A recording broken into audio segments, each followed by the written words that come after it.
as I was reading John 12 this morning, it struck me that there's a very good example, a well-known passage in Scripture where Mary pours perfume over Jesus' feet and Judas complains. And we can see the pragmatism at work here, and it's very interesting. I think we should delve a little bit into that and consider it. It's an obvious example of when Christ is in the room, Mary, worshipped him and recognized who he was, and spilled out in a spirit of worship, poured out her expensive perfume.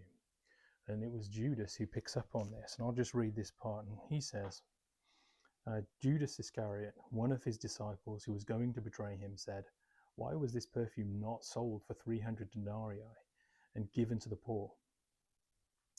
Now he said this not because he was concerned about the poor, but because he was a thief, and as he had the money box, he used to take from what was put into it.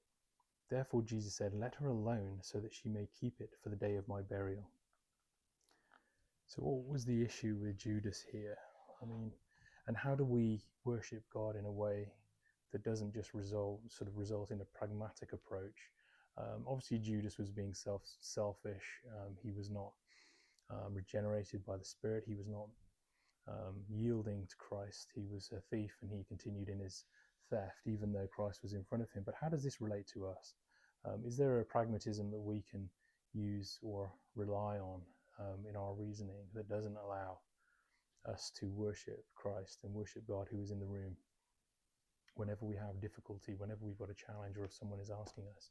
Do we recognize that God has presented them with the challenge? Do we recognize that the reality is God has presented and worked out through history the challenges we're facing? Or do we try to give a pragmatic approach which pleases man and not God?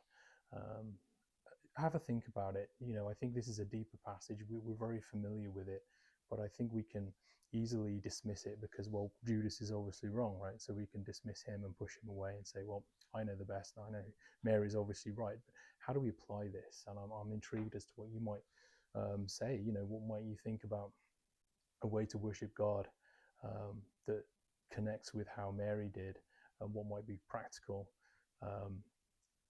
or pragmatic, positive or negative, about how we can give sacrificially in worship to God, because there's a level of faith that's involved in doing that too, and a love of him regardless of all other things.